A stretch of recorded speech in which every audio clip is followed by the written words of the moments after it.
Welcome to 3D Lanes number 46. My name is Denny again, and we are talking about cameras again today, or a subject related to cameras, mainly because I've been focusing a lot on watches, I believe, maybe a little bit on cars, but the love has fallen for camera talk, and it's not true, right? Because I still love the three of them the same. But this time we're talking about the Pentax Super Takumar lens. It's a 50 millimeter lens, uh, aperture to or f1.4, you could say. Mount is the M42 mount. But why is this lens so special? That is something that I've spoken about before when I covered the Pentax Spotmatic camera as a product. So I think this lens is very relevant when it comes to the history of Pentax, and it might not be it might be a little forgotten in the history of film camera, you could say. Not a lot of people talk about it. Maybe I'm missing it. Maybe I'm not in Reddit uh, a lot, but I think this lens is very important. And when I discovered it, I was pretty impressed. I was hesitant about buying it. I kept seeing people recommending it a little bit here and there when I started like getting into the rabbit hole. But I ended up buying one, which is not expensive actually, for a lens, for a camera lens. But being that this lens is from the 60s, 70s, it's and it's still around like 200. I think you can get it between 150 to maybe 300 bucks. I got one for like 250 because I didn't want to get anything horribly bad and risk not getting something of good quality.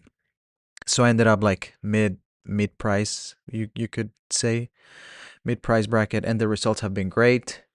I'm a little biased towards this lens, but at the same time, I was using some Carrinar lenses on the Spotmatic. They were good, not the best compared to this Super Takumar. When I put this Super Takumar on and I shot the first roll, man, this photos were sharp, really sharp. But let's get into it. the the Super Takumar came up from Asahi's Optical's ambitious goal to challenge supremacy, and this is like in the 60s. You see a lot of Japan coming out and trying to defy and put themselves up there with the manufacturing giants.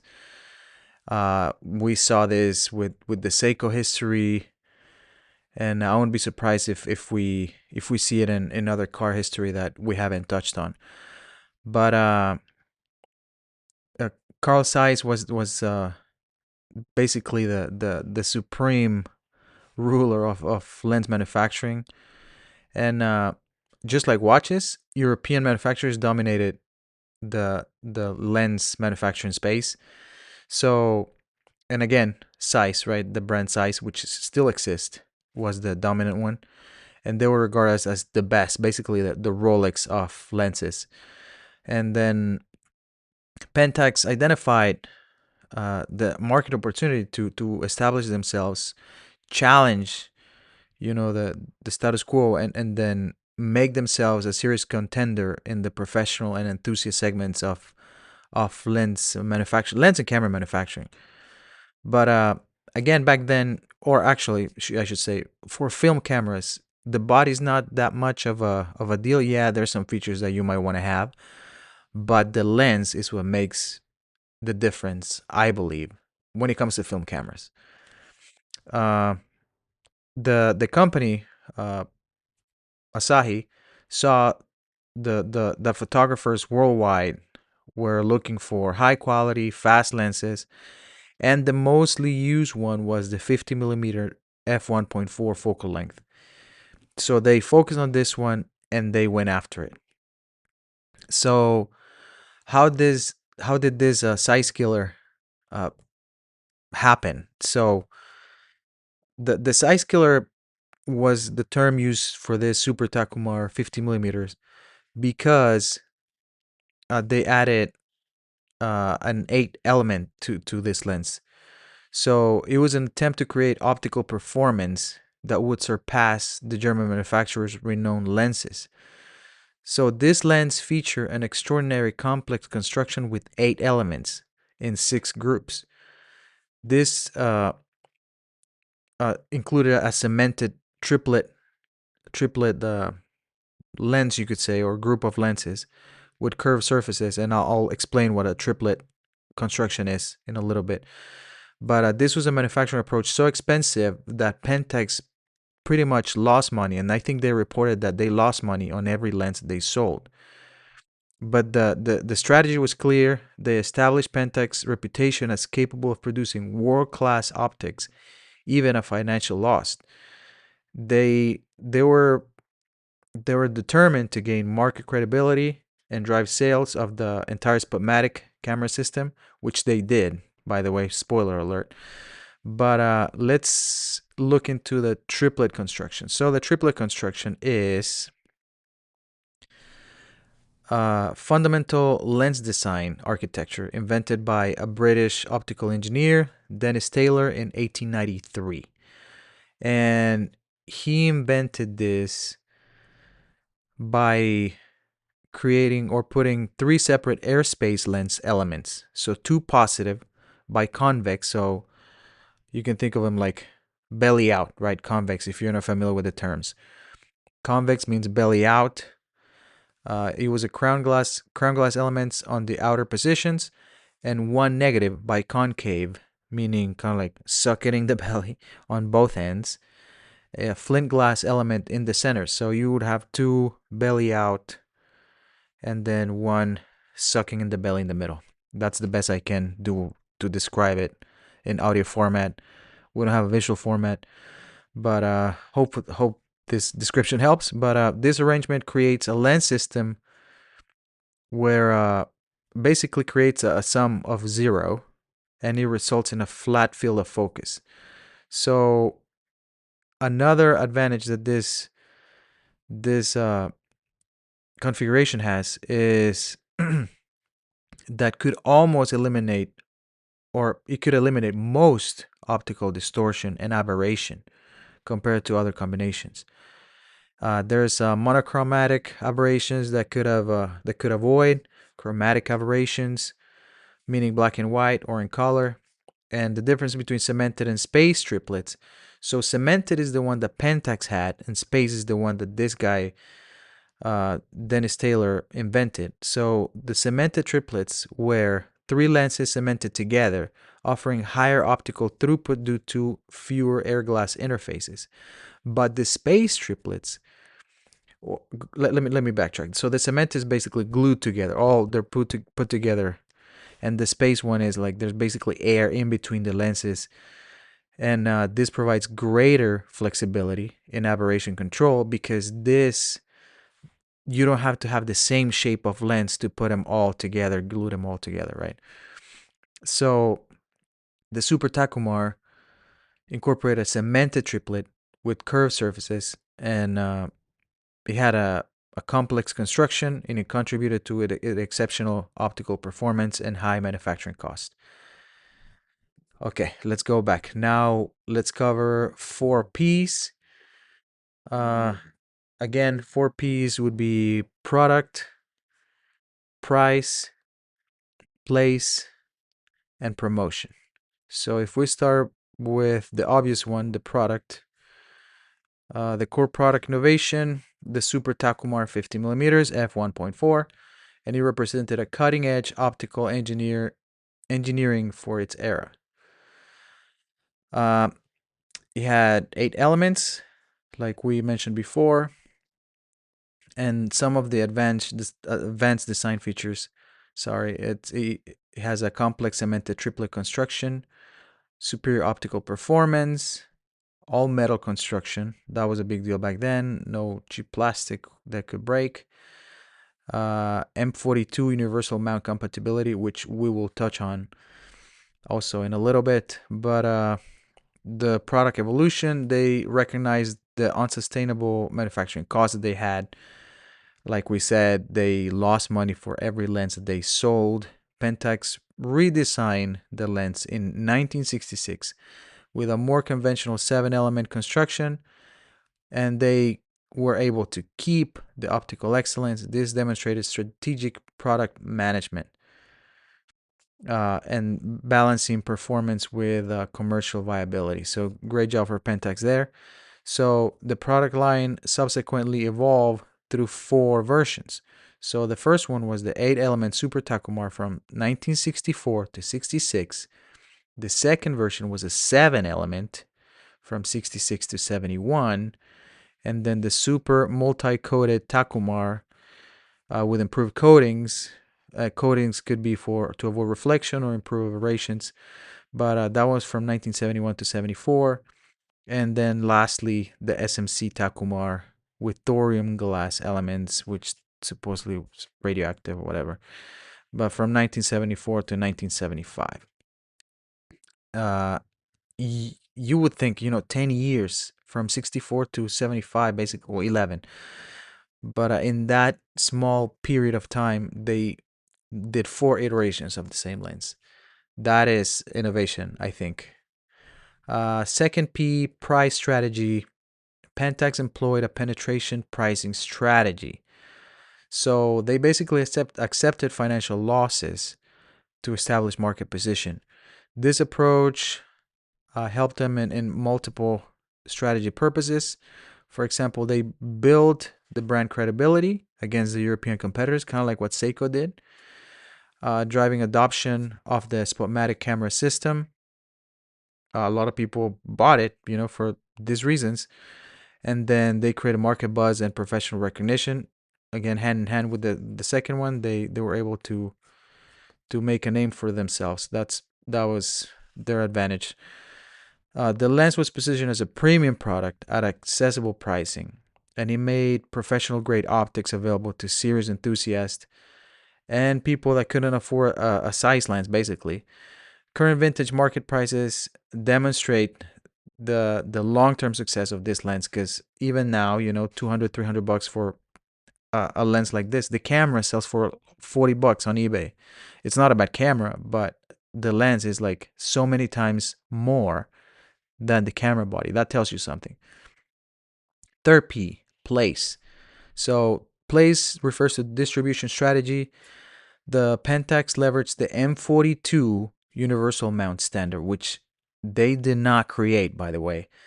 And this mount system was adopted by many manufacturers worldwide, and it created a large ecosystem of compatible cameras and lenses. So basically, think of it as kind of like open source software nowadays, or like how difficult it is to make an app for Apple compared to Android. Things like that. When it's open source, it's easier for people to use.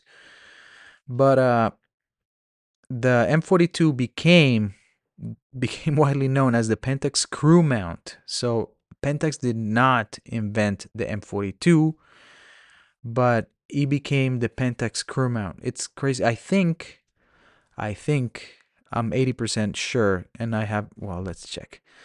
If I check KEH, I believe that they list that as a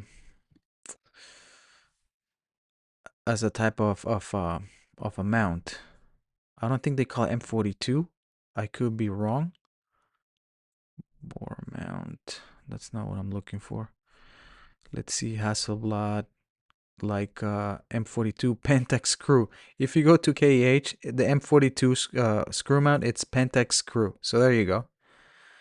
One more proof than that you need. But a little sidebar on that, because I think it's interesting. But who invented the M42? This is funny, because the M42 lens mount was developed by Carl Zeiss. So the guy that they were competing against created the M42 mount. And this was created in East Germany in 1938. And it was requested by KW Camera Company for their Practica line. Crazy. But first appeared in 1949 on cameras from two East Germany brands, VEB Zeiss Icon with their Contax S camera and the Practica, manufactured by KW, and universal adoption, again known as the Pentax mount nowadays. And that's what matters, right? Like how they're gonna know you later in life. They know it by the Pentax mount. That is funny. But what brands use the M42 mount? East Germany, Praktika, Pentacon, Zeiss. West Germany, Voigtlander, Rodenstock, Schneider. Japanese manufacturers, camera bodies. Pentax, Yashica, Mamiya, Chinon, Cusina, Olympus, Ricoh. Lens manufacturer, Pentax, Yashica, Mamiya, Carl Zeiss, Meyer Optic, Tokina, Hoya, Fujinon, Soligor, Vivitar, and some other Russian brands, man. It is very interesting how this became the norm. And Pentax did not come with the mount, and it's the Pentax mount. That is so funny. But we were going with, yes, 4-piece. We talk about product. We spoke about, let's see, place. That's where we were at. Did I skip price? No, we'll touch that later. But the global distribution, the Super Takumar was basically a Pentax worldwide expansion during the Spomatic era. So it was basically to be used with the Spomatic. And when Asahi Optical was manufacturing more SLRs per month than all other cameras manufacturers combined. So this is crazy because they had to pair, or the idea was to pair this lens and offer as a combo with the camera body. But the channel strategy was distributed through traditional camera retailers and was often bundled with Spotmatic cameras, like I said. And this created a complete system offering, which, I mean, I use it. And for me, that's my go-to 35mm camera. Thanks, Christian, for for the Spotmatic. I do have a Canon AE1 program. It is really good, but I still go for the Spotmatic every time. All right, now final P, promotion. The promotion strategy from Pentax was basically performance-based marketing rather than advertising. So they did professional recognition, which the lens gained a huge good reputation through actual performance in the hands of photographers and camera reviewers. Again, called the size killer. System marketing, rather than promoting the lens independently, Pentax integrated it into their Spotmatic system marketing. Again, sold as a bundle. The word of mouth excellence, that's kind of like hand to hand with the professional recognition. The exceptional optical performance created a strong word of mouth promotion within the photographic community. Next, we can talk about the commercial success and market reception. The sales performance of the Takumar was pretty big, and it helped the Spomatic succeed. The Pentax Spomatic became the single best-selling SLR from any camera company every year from 1965 to 1970. And it sold over 4 million units between 1964 and 1977. And during peak Spotmatic era, the annual production reached approximately 500,000 units in 1968. The Super Takumar lens were integral to this success, with many cameras sold as complete kits, including the 50mm f1.4 lens. The customer reception and legacy, well, professional acceptance, like we mentioned. The lens gained immediate recognition from professional photographers and serious enthusiast who praised the sharpness, build quality, and optical characteristics. Got rid of a bunch of aberrations. Photography publications of the era hailed it as successfully challenging Zeiss optical supremacy. The enthusiast community found it the exceptional sharpness even when used wide open. Distinctive warm color rendering. Man, I'm getting stuck all the time.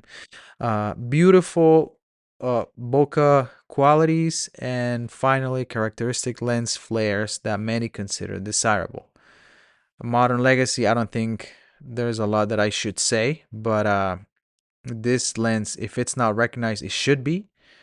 There's actually some professional cinema adaptation. I'm not really familiar with how these lenses are being adapted to film production, but it has been. And then finally, the market impact and strategic success will establish optical credibility for Japanese manufacturers, drove system sales, which they did with the Spamatic, like we said, 500,000 in peak Spamatic era, the production line. That's how many they produce. 1968, by the way. Influence industry standards. The success of this specific lens, put pressure on other manufacturers to create something similar or competitive. So the one benefit at the end was the end customer.